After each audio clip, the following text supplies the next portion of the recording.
మీరు ఇష్టంగా మొక్కేటటువంటి దైవం ఎవరండి? నేను ఇష్టంగా ఆరాధించేటటువంటి నా దైవం నన్ను పుట్టించినటువంటి నా సృష్టికర్త అయినటువంటి అల్లాహ్. అల్లా. ఓకే. మహమ్మద్ ప్రవక్త ఎవరండి? మొహమ్మద్ ప్రవక్త అల్లా యొక్క సందేశహరుడు, చిట్ట చివరి దైవ ప్రవక్త. ఓకే, దైవ ప్రవక్త. అవునండి. 11 మంది భార్యలను చేసుకున్నారా తను? మొహమ్మద్ ప్రవక్త సల్లల్లాహు అలైహి వసల్లం వారు 11 మంది భార్యలు చేసుకున్నారండి. చేసుకోవచ్చా 11 మంది భార్యలను? అంటే ఇప్పుడు మొహమ్మద్ సల్లల్లాహు అలైహి వసల్లం వారు 11 మంది భార్యలు చేసుకున్నారు, చేసుకోవచ్చా అన్న విషయం ఏదైతే మీరు అడుగుతున్నారో ఇది ఒక పెద్ద ప్రశ్న కాబట్టి దీనికి సంబంధించినటువంటి వివరణ కూడా మీరు తెలుసుకోవాలి. చెప్పండి. మొట్టమొదటిగా ఈ సృష్టిలోనే మహోన్నతమైనటువంటి వ్యక్తిత్వం కలిగినటువంటి వ్యక్తి ఎవరైనా ఉన్నారు అంటే అది కేవలం మొహమ్మద్ సల్లల్లాహు అలైహి వసల్లం. ఇతరులు కూడా ఉండవచ్చు, కానీ నేను చాలా మంది వ్యక్తుల జీవితాన్ని, ప్రముఖుల జీవితాన్ని చదివాను. కానీ ఒక మహోన్నతమైనటువంటి వ్యక్తిత్వం ఎవరిదంటే అది ప్రవక్త మొహమ్మద్ సల్లల్లాహు అలైహి వసల్లం వారిది. అది ఎలా అంటే ఆయన చేసుకున్నటువంటి వివాహాలు, మీ ప్రవక్త మొహమ్మద్ వారు 11 మంది భార్యలను ఎలా చేసుకున్నారో, ఆయన ప్రవక్త ఎలా అవుతారో అని అడిగేటటువంటి ఎవరైతే కొంతమంది అనామకులు ఉన్నారో పాపం వారికి తెలియదు ప్రవక్త మొహమ్మద్ సల్లల్లాహు అలైహి వసల్లం వారు తన మొదటి వివాహం ఎలా చేసుకున్నారు, ఎవరిని ఎంపిక చేసుకున్నారు. మొహమ్మద్ ప్రవక్త వారు చాలా అందంగా ఉండేటటువంటి వ్యక్తి అనమాట. హదీసు గ్రంథాల్లో ఆయన అందం గురించి చెప్పడం జరిగింది. అలాంటి సౌందర్యవంతుడైనటువంటి మొహమ్మద్ ప్రవక్త ఒక వితంతువును, తనకంటే 15 సంవత్సరాల వయసు ఎక్కువగా ఉన్నటువంటి ఒక వితంతువుని పెళ్లి చేసుకొని ఆమె బ్రతికున్నంత వరకు కూడా ఒకే భార్యతో జీవితం గడిపారు. ఆయన ఒక ఆదర్శ జీవితం గడిపారు బ్రతికున్నంత వరకు కూడా. అంటే ఎప్పుడైతే మొహమ్మద్ ప్రవక్త వారి యొక్క వైఫ్ చనిపోయారో, ఖతీజా వారు చనిపోయారో, అప్పుడు మొహమ్మద్ ప్రవక్తకు 53 సంవత్సరాలు, ఆమె చనిపోయినటువంటి ఖతీజా వారికి 68 సంవత్సరాలు. అంటే పూర్తిగా 28 సంవత్సరాల వరకు ఒకే భార్యతో కాపురం చేశారు. ఆ భార్య ఉన్నంత కాలం వరకు కూడా ఎవరిని కూడా ఆయన వివాహం చేసుకోలేదు. ఒక ఆదర్శవంతమైనటువంటి జీవితం గడిపారు. ఆ తర్వాత ఎప్పుడైతే తన సతీమణి ఖతీజా వారు చనిపోయినప్పుడు ఆమె 68 సంవత్సరాలు, ప్రవక్త వారు 53 సంవత్సరాలు. ఇప్పుడు మీరు చెప్పండి, ఇప్పుడు కోరికలు అనేవి ఏ వయసులో ఉంటాయండి? నేను మిమ్మల్ని అడుగుతున్నాను. కోరికలు ఎక్కువ ఏ వయసులో ఉంటాయి? యుక్త వయసులో ఉంటాయి. ప్రవక్త వారు 25 సంవత్సరాల యుక్త వయసులో తనకంటే తక్కువ వయసు ఉన్నటువంటి అమ్మాయిని పెళ్లి చేసుకోవాలి. ఎందుకంటే మనం చూస్తున్నాం, స్త్రీ పురుషులు పెళ్లి చేసుకున్నప్పుడు పురుషుడు కంటే స్త్రీ చాలా తక్కువ ఏజ్ ఉంటుంది అన్నమాట, 5-6 సంవత్సరాలు తక్కువ. మరి 15 సంవత్సరాలు పెద్దదైనటువంటి వారిని చేసుకోవాల్సిన అవసరం ఏముండే అంటారు? అంటే ప్రవక్త ముహమ్మద్ సల్లల్లాహు అలైహి వసల్లం వారు ఆమె ఆల్రెడీ 2 సార్లు వితంతువురాలు, అంటే 2 సార్లు ఆమె భర్తను కోల్పోయింది, వితంతువురాలు, ఒక ఆదర్శంగా నిలవాలనుకున్నారు. మొదటి విషయం అయితే ఇక్కడ నేను చెప్పదలుచుకున్నటువంటి విషయం ఏంటంటే మొహమ్మద్ ప్రవక్త వారు తన మొదటి భార్య ద్వారా 28 సంవత్సరాలు వైవాహిక జీవితంలో ఉన్నారు. ఎప్పుడైతే ఖతీజా వారు చనిపోయారో, చనిపోయిన తర్వాత చేసుకున్నటువంటి మిగతా ఏవైతే మ్యారేజెస్ ఉన్నాయో, మిగతా వివాహాలు ఏవైతే ఉన్నాయో అవన్నీ కూడా ఒక మహోన్నతమైనటువంటి లక్ష్యం కోసం చేసుకున్నారు. దేవుడి ప్లానింగ్ ప్రకారంగా చేసుకున్నాడు.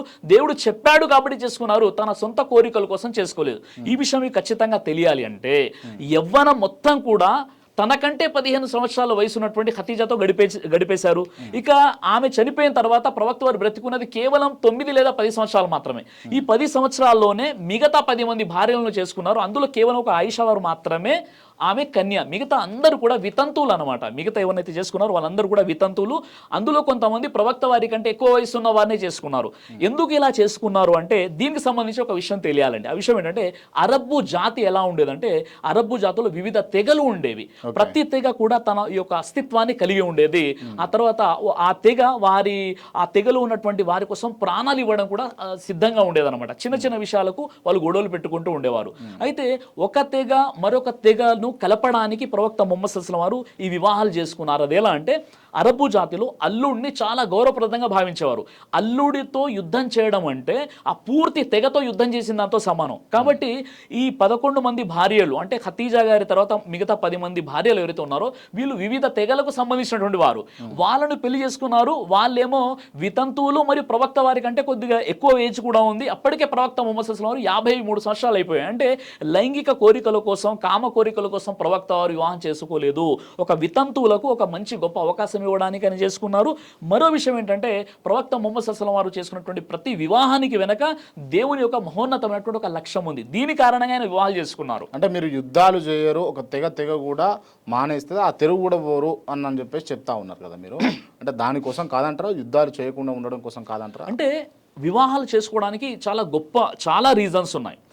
చాలా రీజన్స్లో ఒక రీజన్ ఏంటంటే అరబ్బులు అల్లుడిని చాలా గొప్పగా భావిస్తారు. కాబట్టి ఎప్పుడైతే ఒక తెగకి ప్రవక్త వారు అల్లుడు అయిపోయాడో తన సందేశం మొహమ్మద్ ప్రవక్త వారు మానవాళికి చేరవేసేటువంటి సందేశం ఏదైతే ఉందో, దేవుడు ఒక్కడే, మానవులంతా సమానమే, మనం దైవానికి భయపడాలి, దైవానికి జవాబు చెప్పుకోవాలి, ఈ సందేశం ఏదైతే ఉందో ఈ సందేశం ఇవ్వడం అనేది ప్రవక్త వారికి ఈజీ అయిపోయింది. ఇది ఒక రీజన్.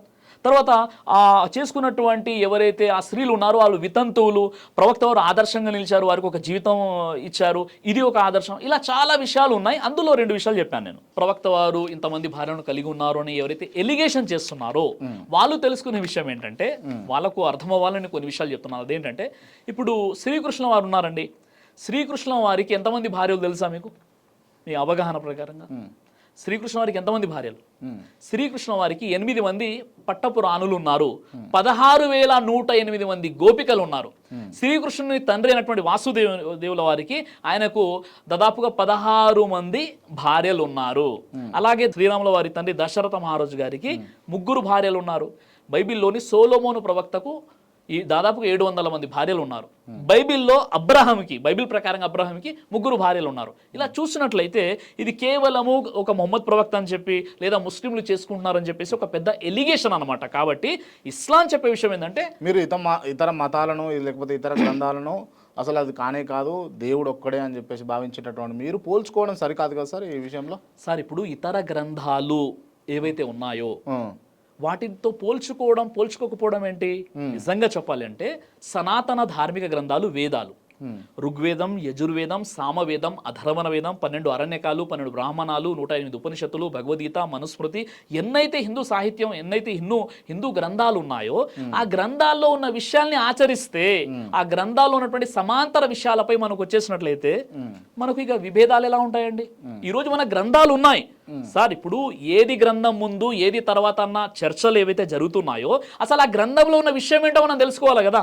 ఆ గ్రంథంలో ఉన్నటువంటి విషయాల పట్ల మనము కామన్ ప్లాట్ఫామ్ పైకి వచ్చేసినట్లయితే ఇక గొడవలే ఉండవు. కాబట్టి ఒక ముస్లింగా కేవలం ఖురాను గ్రంథాన్ని మాత్రమే నేను చదవట్లేదు, అన్ని గ్రంథాలు నేను చదువుతాను. దైవ ప్రవక్త ముహమ్మద్ సల్లల్లాహు అలైహి వసల్లం వారు తెలియజేశారు, కడుపుకు సంబంధించినటువంటి అన్ని రకాల వ్యాధులకు అద్భుతమైనటువంటి ఔషధం తల్బీనా. ఇది దైవ ప్రవక్త వారి సున్నత్, మంచి ఆహారం, ఇమ్యూనిటీ బూస్టర్, ఇందులో షిఫా ఉంది. ఇది మంచి ఔషధంగా కూడా పనిచేస్తుంది. కాబట్టి పిల్లలు అయినా పెద్దలు అయినా ఎవరైనా దీనిని ఉపయోగించవచ్చు. అలాగే ఖురాన్లో దైవం తెలియజేశాడు, తేనెలో మీకు స్వస్థత ఉంది అని. కాబట్టి స్వచ్ఛమైనటువంటి ఫారెస్ట్ హనీ కోసం మీరు సంప్రదించండి. అలాగే పురుషుల కోసం ప్రత్యేకంగా తయారు చేయబడినటువంటి షాహీ హల్వా, ఇది లైంగిక సమస్యలను దూరం చేసి శృంగార సామర్థ్యాన్ని పెంచుతుంది, మీ దాంపత్య జీవితంలో మంచి అనుభూతినిస్తుంది. ఇందులో ఎలాంటి సైడ్ ఎఫెక్ట్స్ లేవు. ఇది కంప్లీట్గా హెర్బల్ ప్రొడక్ట్స్తో తయారు చేయబడినటువంటిది. కాబట్టి స్క్రీన్ పై కనిపిస్తున్నటువంటి ఈ నెంబర్స్కి కాల్ చేసి మీరు ఇప్పుడే ఈ ప్రొడక్ట్స్ని ఆర్డర్ చేసుకోవచ్చు. కొరియర్ ఫెసిలిటీ కూడా ఉంది. ఆలస్యం ఎందుకు, వెంటనే ఆర్డర్ చేయండి.